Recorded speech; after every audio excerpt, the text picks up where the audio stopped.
Hello, my people.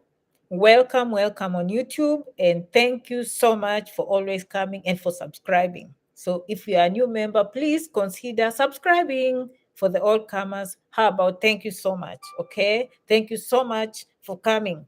Today, we are going to talk about blunders, mistakes that people make. We can say even at the embassy and once they come here.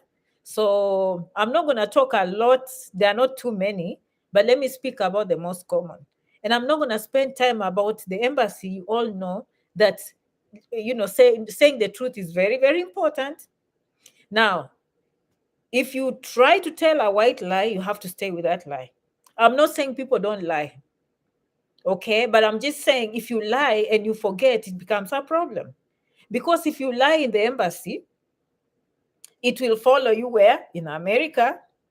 And sometimes we don't think about that once you're at the embassy, you're already in America. And you can say, Janet, explain. Yes, I can explain. Computers have a big memory, right? So if you say, I don't have a relative in America, my mother is not in America, fine. Maybe it's true, maybe it's not. But that answer has to remain the same. Okay, so what happens? Well, you get through, everything works out, you have a visa, then you come to America, and now it's time for you to ask for more benefits. It's time for you to what? Ask for a work permit. It's time for you now to ask for citizenship. Maybe you've fallen in love, maybe you've got an EB-3, which we are helping, right, to get a green card. And now they have to open the can of worms. Usually, they will run a background check, right? And some of us, we think that background check is just a police report. Thank you so much for coming. It's not just a police report. Background check includes if you passed through the embassy 10 years ago, it means that they are going to look at those records again and see what you said. So here you are, you said 10 years ago you didn't have a mother, 10 years ago you didn't have a father, and here now you're in America, things have gone so normal, you forgot. Do you understand? Now that is a bad mistake. So I want you to think like this. If you're on Gigiri Street, okay, any embassy outside the United States, assume you're in America. Wherever you say has to stay the same. You understand? Because it's one system. That is why for many years I have told my people, for them to deport you at the port of entry, normally it's not their mistake. It's you who has more than likely made a blunder. And you say, Janet, how can I make a blunder? Once they give you a visa, they are more likely to admit you. And we've seen cases those days now that, things have changed now. If a visiting visa, you are not allowed to work. And you reach the port of entry, say, I have a friend. My friend is doing this. I think I plan to go to school. Then they say, but you asked for a visiting visa. Then they return you at the port of entry and they don't even tell you bad things. They'll be like, how about you go back because it looks like you applied for the wrong visa. Okay, you asked for a visiting visa, but for you to go to school, you need to go back again and ask for a student visa. Now, for us, surely, if someone tells you that, and that means going to line up, actually, it just means deportation. So we don't want that to happen. Okay. So I always say, so long as you're in that embassy, keep the same story. Don't change the story. The story remains the same. Okay. So having covered that, if you're outside, I'm waiting for you in America. Welcome, welcome, welcome. Many of you are coming. I'm very excited. Congratulations on your J1 visas, visiting visas, student visas. I am meeting you every day. Now, let's come to America.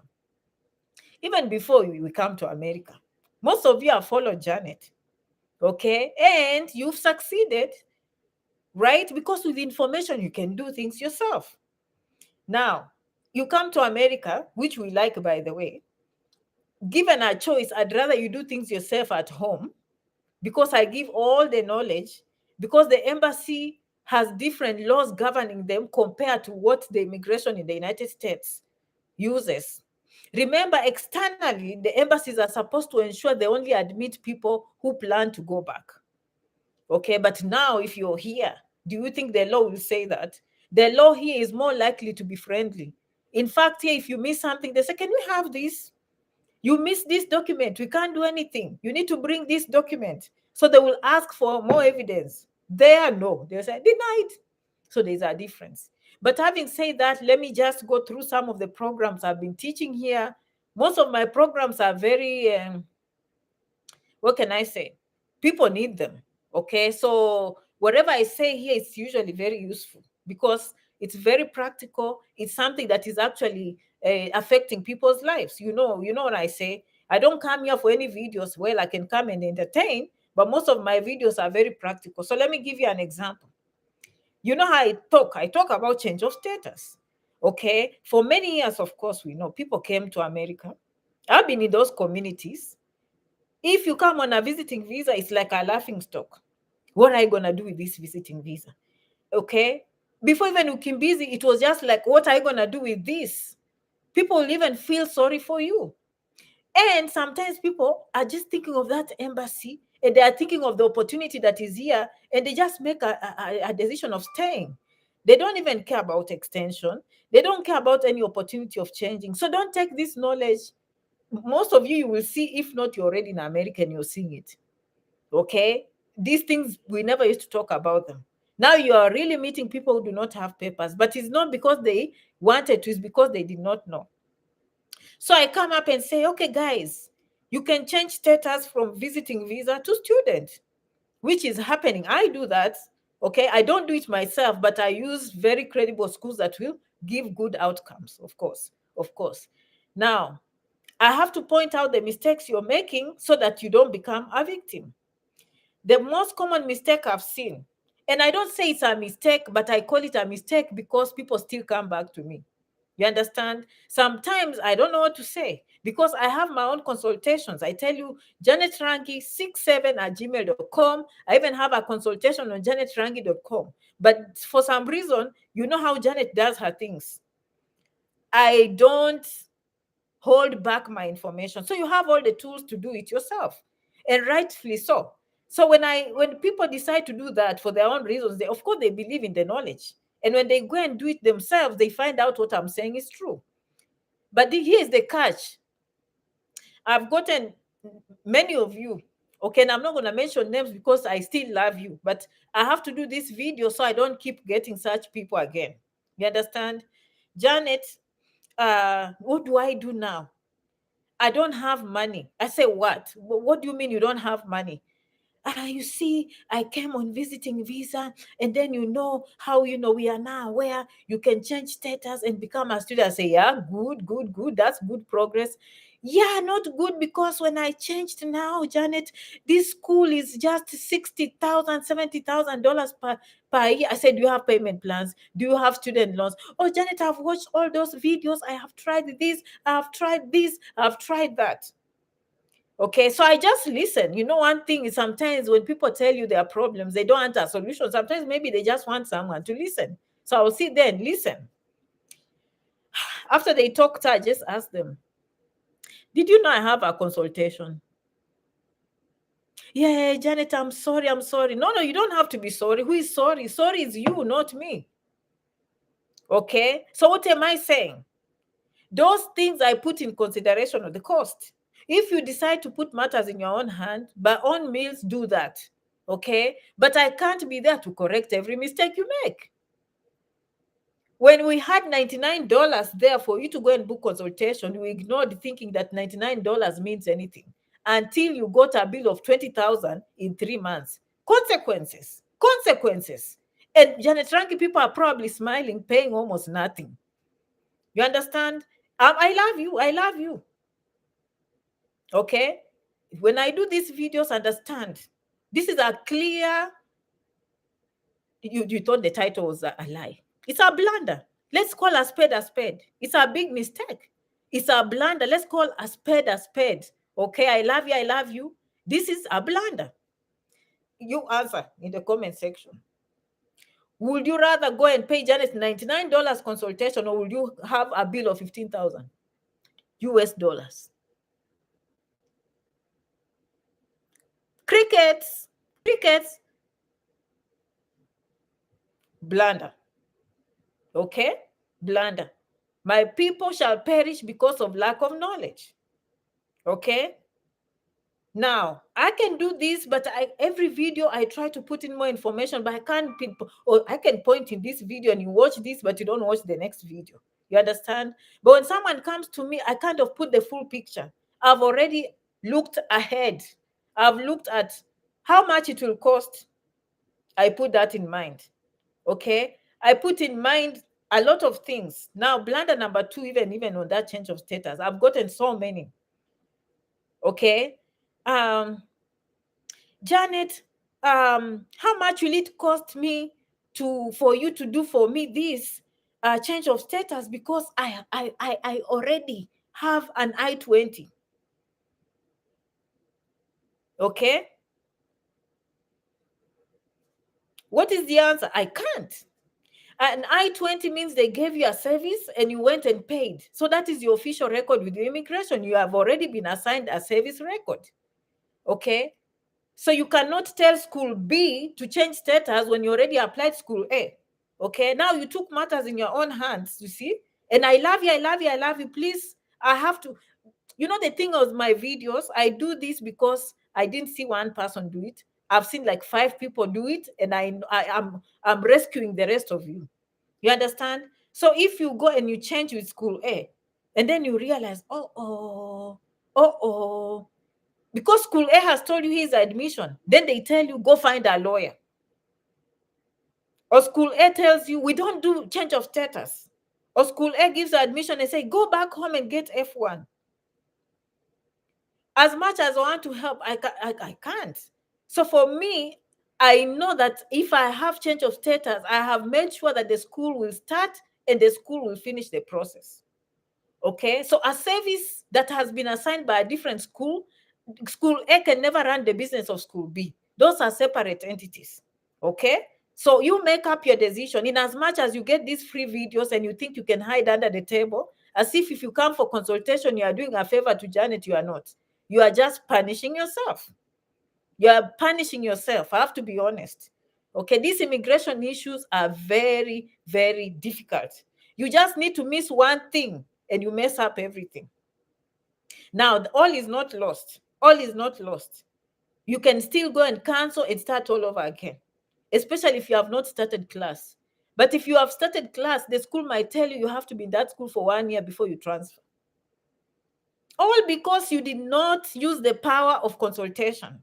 Knowledge is power. And why do I do consultation? Because I have a family, I have a job, okay? And I can only do so much. So I take serious people. The rest, again, there's a reason why you are doing these things on your own. It's because Janet has to put in the time to tell you these opportunities and tell you never spoil your papers. You can change status.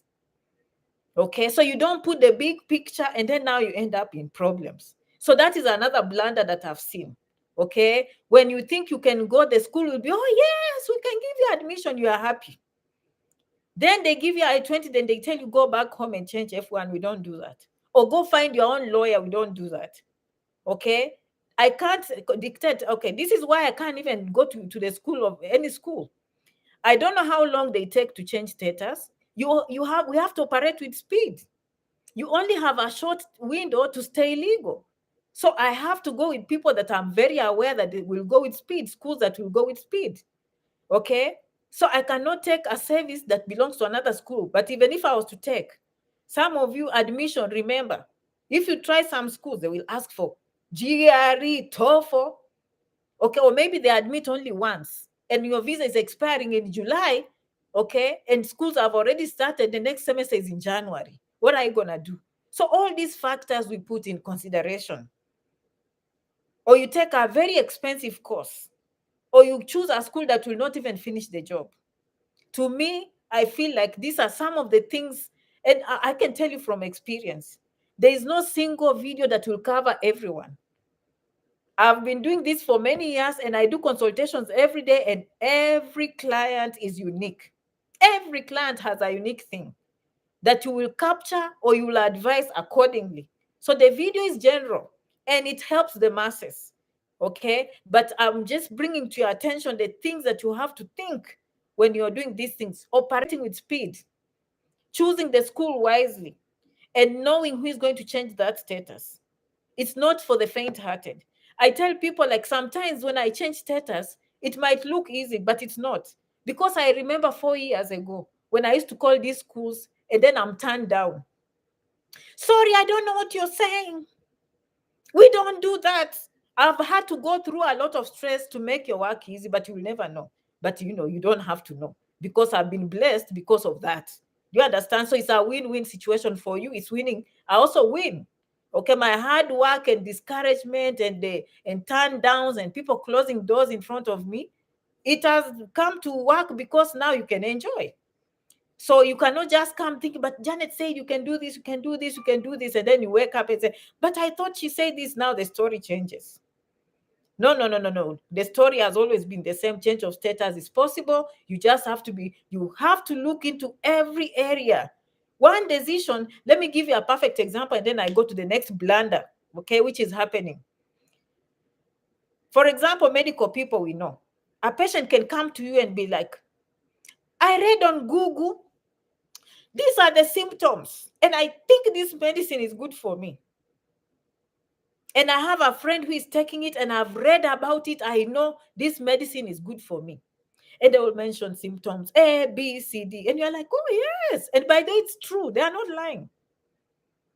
And you said the medicine is good for you? Yes. So I'm wondering, then what is my job? Why would we go to school if everyone can go and do Google? What this patient has not put in consideration is these things that an expert has. There's a reason why we went to school for this for many years. So what do I know that the patient doesn't know who has read Google? I know her age. I know her sex. I know the medicines that she's taking. I know her x-rays. I know the blood work. Okay. I know her race. I know the genetics behind that medicine. So my decision is not based on what you read on Google. My decision is based on years of experience. And in 2 minutes, my conclusion is based on all these factors. Is this woman pregnant? How old is this woman? Is she on other medicines? So you might be telling me to give you a medicine that might not be good for a pregnant woman, but you don't know that. You've just read on Google, and now you think you can come and teach the expert. So it's the same thing with these things.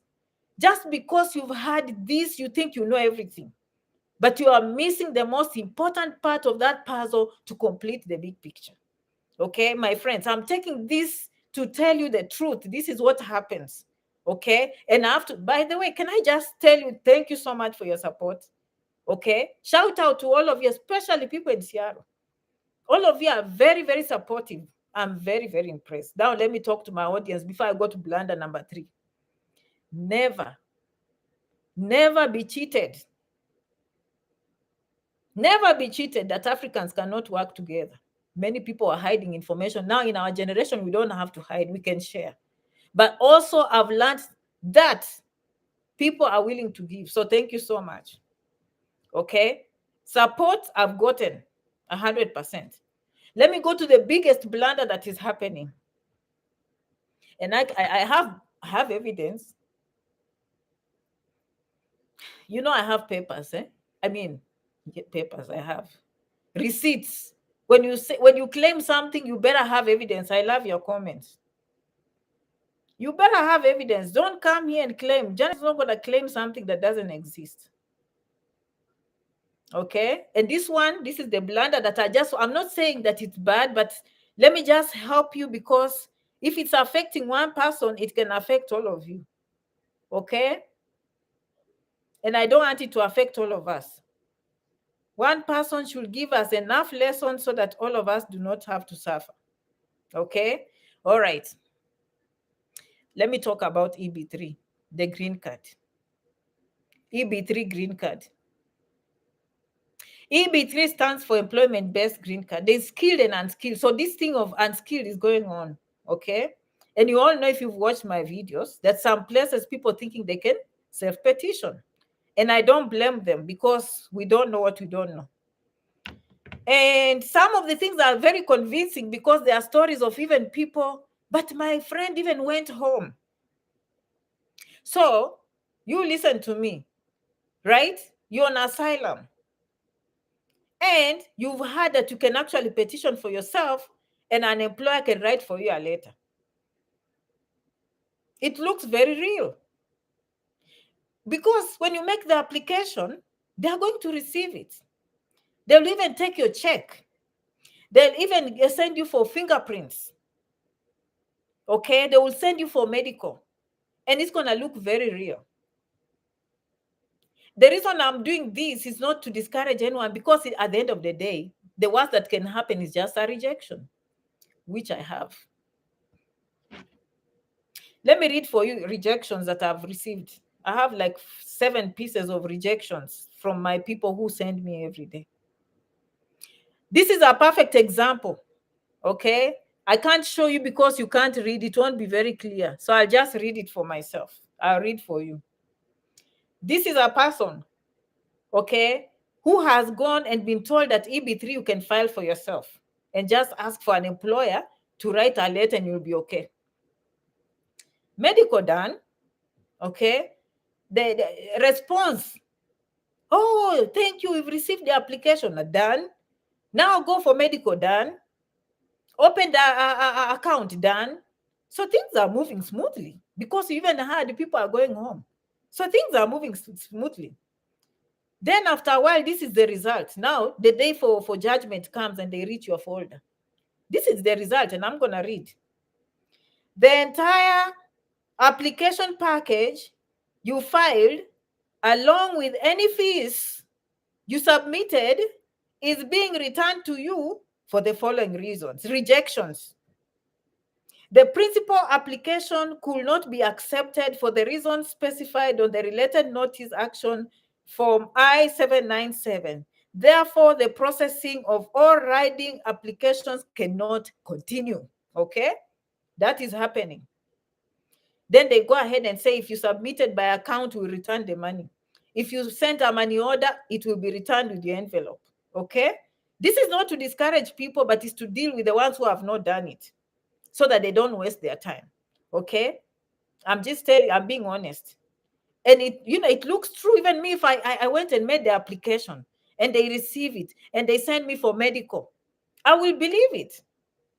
But if you go read clearly on the immigration website, there's no lie. They will tell you that the employer is the petitioner and you, the employee, is the beneficiary. But if we want something so bad, we want to believe even things that are not true. Now, let me give you, that's a blunder. That's a blunder. Now, let me give you the blunder. And I want you to pay attention here and tell your friends. This one, tell your friends, okay?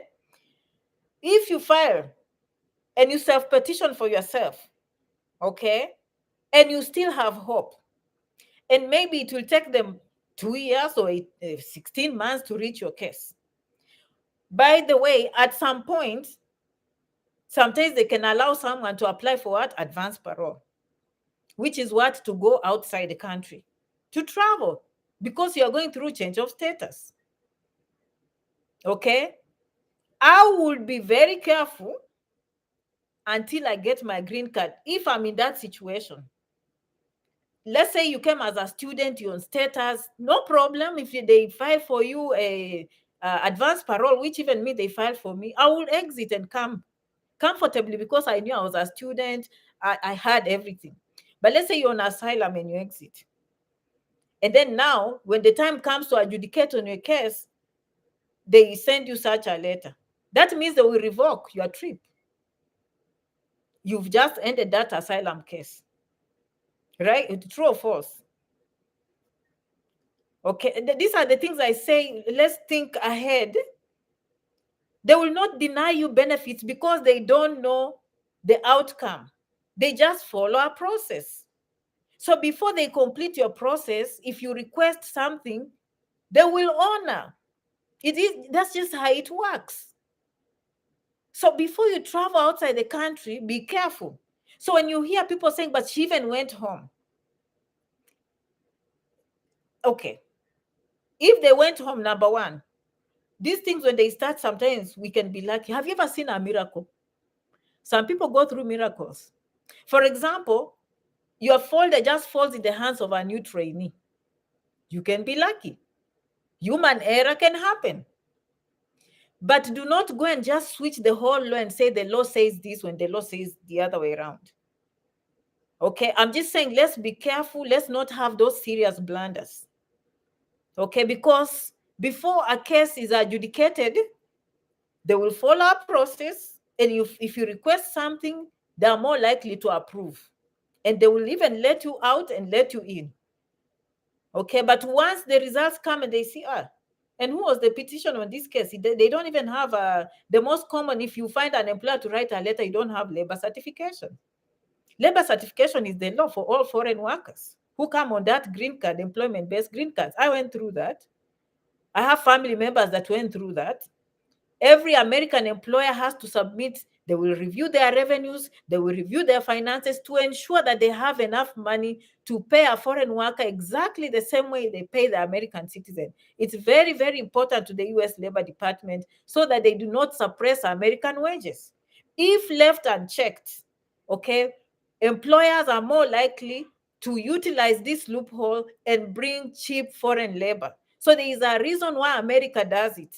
They want to make sure that the employer promises to pay the same wages. And they will also post that job in the bulletin to make sure there are no Americans applying for that. It's just a protocol. Most of the time, they will approve it. So it's only after US approves that job that the lawyer will now take that job and go and petition for your green card. So you as an individual, how are you going to pass that test if you self-petition for yourself? It sounds true. You want to convince yourself, but it's not true. And I have evidence right here. The entire application package you filed, this is a person who did medical. This is a person who wrote a check and it was accepted. This is a person that who started an account.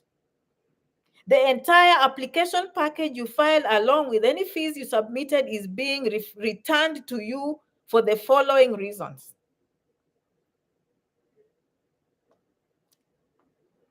Janet speaks the truth. EB-3, you need an American employer to petition. Change of status, you need an American school to petition. Now, EB-2, you can petition for yourself. I'm telling you, these things are confusing. It's not because we don't know, it's too much. Okay, EB-1, you probably can petition yourself. But each category has different requirements. For example, EB-1 is for gifted and talented people who have discovered penicillin. I like saying that. Who have discovered the latest vaccines. Those ones can self-petition for themselves, and America will be more than happy.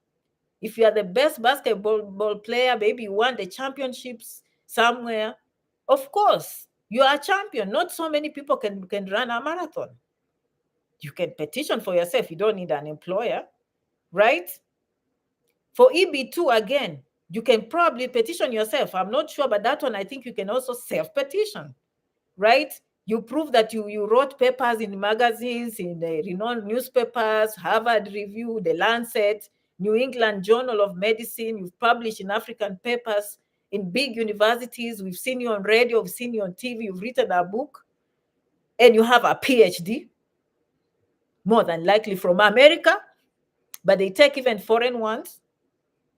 Of course, you can self-petition. And so I can see why some people think, I have had EB-3, you can self-petition. EB-1, you can. EB-2, you can. EB-3 is employment-based green card. Employment-based green card. So you are getting a green card based on employment. Then we go to EB-4. Is for religious workers. You can work in a convent, you can work in a religious person, they can file for you. Again, that one, you need a church or a missionary place or something to petition for you. So all of a sudden you'll say, I'm just going to petition for myself because I'm a priest. No, the church has to petition on your behalf. It's just like if you marry an American, you cannot just say, I'm going to petition myself. No, the American citizen has to petition for you. These things are in the law. Okay, so it is what it is. Okay, but for people who are coming for EB-3 and who are telling you the deadline is June, we are very happy. The recruiter has given us more jobs. July, we have jobs. September, we have jobs. Okay, and when I say jobs, I'm a marketer. There should not be any confusion. Janet is not promising any jobs. Janet has recruiters who go and advertise and get jobs from real American employers. And then they have lawyers attached to them. So if you come to me, I'm just giving you what an organization has. Okay? That is how it happens. So the employers, we are given a list of employers who are looking. So our goal here is not to promise a job. Our goal is to expose you to green card opportunities. And we'll hand you to the lawyer, we'll hand you to the recruiter, and they will do their job.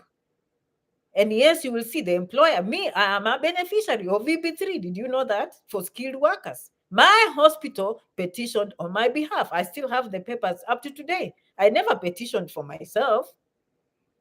I went through EB-3 and I went through labor certification. If the employer had to prove those and then labor certification is complete, then the lawyer takes the paperwork and does on behalf of the hospital. Here we have a nurse who has passed the NCLEX. She can now do this A, B, C, and D. So that is how EB-3 works. Okay. So did you see the blunders? Now let's say maybe things have changed. I will be very cautious even with the traveling document. Okay. Now let me conclude. Some of you are listening to me and probably you have asylum cases. When we first started and we had the opportunity to be in sales, which Janet is a sales, okay, I got the jobs from the recruiter and I'm selling them to you, okay? Sales means advertising, okay? Now I come and tell you, here, EB-3. What are the comments? Hi, Janet, I'm a Ugandan UAE. Okay, let me finish with asylum people first. When we first started, they gave us 3 categories, okay? The first time, by the way, I was very excited. Have I ever told you? When I heard that you can actually get a green card through work, of course, we were thinking of people who are coming on visiting visa, who are coming on student visas, and people who are still outside on international passports. But my heart was those who are on asylum because they want to go see their families. They don't know when their cases will be adjudicated. They've been waiting forever. And so this question was posed to the lawyer, and I couldn't wait for that answer. That's why you see me coming here and telling people, let's go home. It's because I had gotten the answers from the lawyer. So the lawyer came back with the information and he gave us 3 categories, which I even have pictures here. In fact, let me read directly from the horse's mouth, from the lawyer. Janet has receipts. Okay, from the lawyer and what the lawyer said.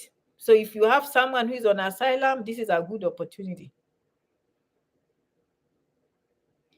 This is what the lawyer said. I want to read. I know everything off head, but sometimes when you read it, okay. This is the response when it came to asylum clients. Okay. We asked, can asylum people apply for EB-3? And if so, who can in terms of legal matters? This is what the lawyer said. Clients who are on asylum status and filed while their I-94 was still active already have a work permit and a social security number can apply. If you don't know, I-94 record is the entry departure record. So you are allowed to come to America, stay for 6 months on a visiting visa, and go back after 6 months. That is entry departure record is called I-94. Meaning if you applied for asylum during that time, you were actively legal, you are allowed to apply. Clients who are on asylum status and filed while their I-94 was still active, and they already have an EAD, which is a work permit and social security number, can apply. Okay, let's go to client number 2. Clients who file for asylum after their I-94 expired, but within 1 year, and already have a work permit, EAD, and social security number, we are still waiting on confirmation. Meaning they communicate, I guess, with immigration and the other lawyers to know what to do. Okay, so they were waiting for confirmation. And then number 3, they say clients who are out of status cannot apply. Now let's go to that number 2. Later on, the lawyer came back and gave us the answers for that one. This is interesting, okay? I want you to stick around so I can read for you this. This one, because this one will help some of you to whether to decide or not to decide. If I don't find it, that one I can just probably explain to you. I can explain that one and what he said, the lawyer, okay? That one I can explain. You know, I have so many emails. Where is Joshua? I wish Joshua was here to send me. Joshua, if you are listening, can you send me that copy? Joshua, where are you? If Joshua, you are listening, send me the copy that the lawyer sent, please. I know it's Josephine, are you listening? Send me on the phone. Or Sam, send me something. But basically what the lawyer said, and I can do in the next video, the lawyer said this. For people who violated the 6 months, so meaning they filed asylum after 6 months, but they still filed within 1 year. He said, we have to explain to the client, and the client has to assume the risk so that they don't come and blame us later. And this is the reasons he gave. He said, normally, the USCIS has a grace period, forgiveness period. And what is that forgiveness period? He said, under normal circumstances, the forgiveness period is 180 days, meaning 6 months. So let's say you came in January, you're supposed to exit in June. If you filed before June, good. No questions answered, you're good to go. If you filed after June, let's say you filed in November, but you filed before that 1 year ended, you have a forgiveness period, meaning the immigration can still look at your case and approve the case. Okay? But he said, depending on the administration that is in the office, because it's at the discretion, if I'm saying it right, of the department. Are we on the same page? And I have already a client who has taken the risk. She understood the risk and she said, I don't care, I'm going to file. And me, I gave her strength and I say, by the way, remember you came during COVID. So the plan was even to go back home, but you feared to go back home. But the plan was to go back home, but there were no planes flying. So you even have a good reason not to have gone back on time. Okay. But anyway, that I will leave to the lawyer. But this is what the lawyer says, that we have to explain to you guys to understand the risk involved. It's not a risk. For those who are active, it's not a risk. The whole process is not a risk. But if you're asking and you already broke the law, usually they have a grace period of 180 days where they can forgive someone. I learned something. It came from the lawyer. And if I had the receipt, I will read for you. Okay?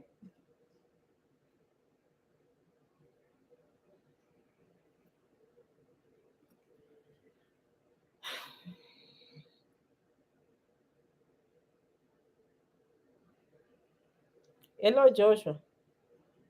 I'm live. Do you have that, the copy that the lawyer sent, the second one? For those who violated the 6 months, I-94. Please send to me. I'm live, so I have to read it. Okay, thank you.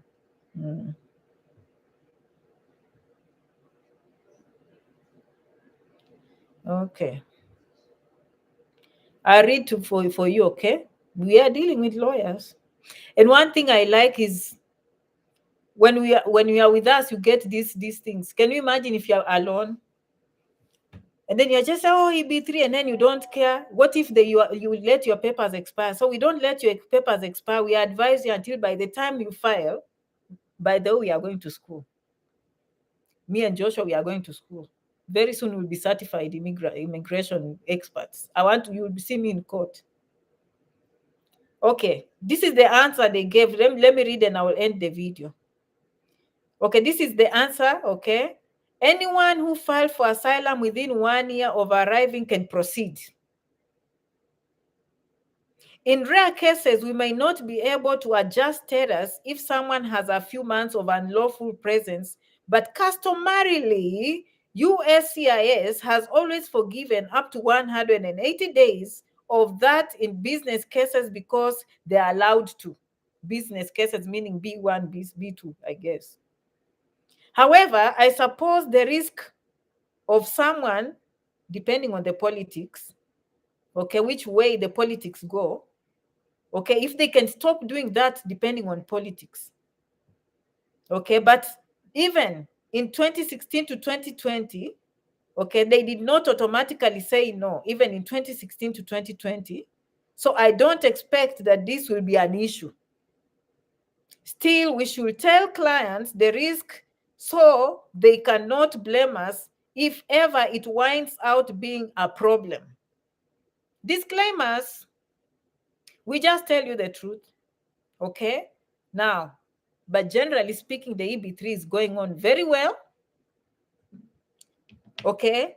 The lawyers are doing their job. For those who've put down their down payments, most likely they've been given their jobs, they are signing contracts. Some of them are doing interviews, and they're almost going to step 2, which is the US Labor Department certification process. And after 8 months, now they will move to the immigration, which will be the I-140 petition. Okay, so it's real. The ball is in your court. The good news is the recruiter told me in July we'll get a fresh list. So this is exciting. Another question I had to ask him is, are these EB-3 coming to an end? Or no, he said, no, we still have them around. So I said, good. So keep on saving and doing what you have to do to get the green card. But for now, remember, some of you did consultation. The last jobs we had were in June, but now we've gotten some for July, we've gotten for August, and we've gotten for September. So that means you have time to put yourself together and get the lawyer fees, lawyer services fees, and everything to put yourself. Okay, remember, the green card is for you and the entire family. The only person that will have to pay back 1 year is the principal applicant. So if you're a family of 6, that is green cards, 6 green cards. If you're a family of one green card, same price. Okay, for the lawyers and the process, you will pay directly to them. Okay. I love you so much. So I covered the blunders, but in the end, you can see how the process works. All the processes that I bring to you, okay, you can see they go through the legal ways. You will never see me saying I do these things myself. I've worked so hard to know which schools do the best for you, okay? If it's change of status, we know the legal pathways to go. The schools do the job, they follow the law. If it's EB-3, the employers do it. If you've been in America long enough, even with a PhD, you know the most difficult thing is to get a US employer to accept to file for you. But most of you have been calling me, and I'm going. But Janet, I have an employer who loves me, and they want to keep me. And that is very true. They like us. We work so hard, and they want to keep us. So most of these employers think it's as simple as writing a letter. You see? And so when clients come to me and ask me, Janet, can you do the other process because the employer is willing to do for me this? I understand the cost is very hefty, but the employer has to take it seriously, pick up a lawyer. So most of the time I will tell them, no. If I were you, I'd rather take a process that has already been trusted. An employer like that, probably they don't know what to do. They love you, they want to do it, but they think maybe they just need to sign a piece of paper, which is not true. You know that is not true. The employer has to put themselves through the labor certification. So I would advise you to go with true and tested instead of wasting time, and then 2 years you look back and say, oh, I wish I took that. Or 4 years down the road, oh, I wish I took that opportunity. Okay, so you can see how these things work. All right, so again, legal pathways, you get the contracts, you see who the lawyer is, you see who the recruiter is. It's not us. Okay, it's a well-renowned big company that we are working with to bring these opportunities to you. Okay, the recruiter also has other agents, not just me, but you're lucky that you have one of your own in the trenches. When I began this year, I told you I'm going to the trenches. I'm tired of teaching. And this year I've stood true to my word. If you are one of those people who follow me for a long time, you know it's the truth. I said, I'm tired of teaching. Now I'm going to do things practically. And I meant it. I've been helping people do applications for schools. Actually, we help them with embassy preparations. We coach them. We help them. We help them with the change of status by finding schools, helping them to choose the courses and actually changing their lives. Receive, and then I went to the trenches to dig these green card opportunities, the ultimate price. Some of the clients who listen to me, especially I've met some clients from India. I asked the lawyer, receipts.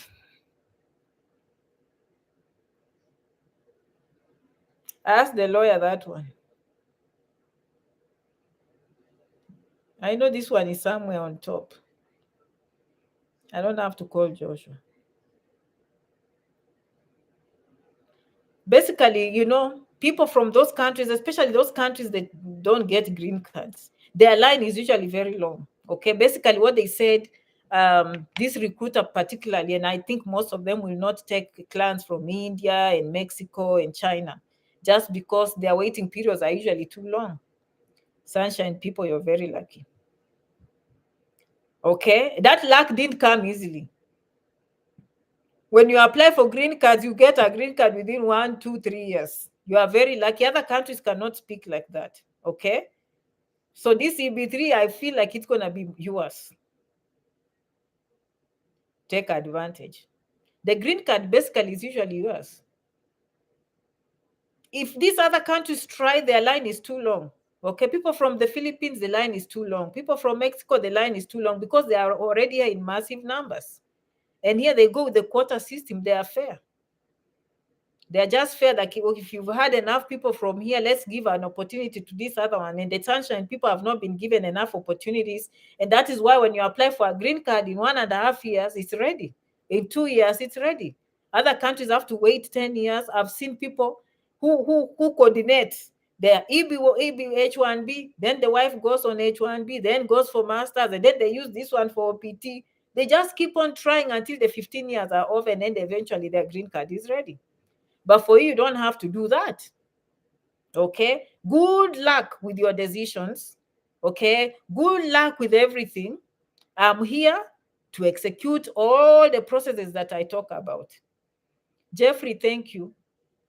Jamaja, thank you. Okay.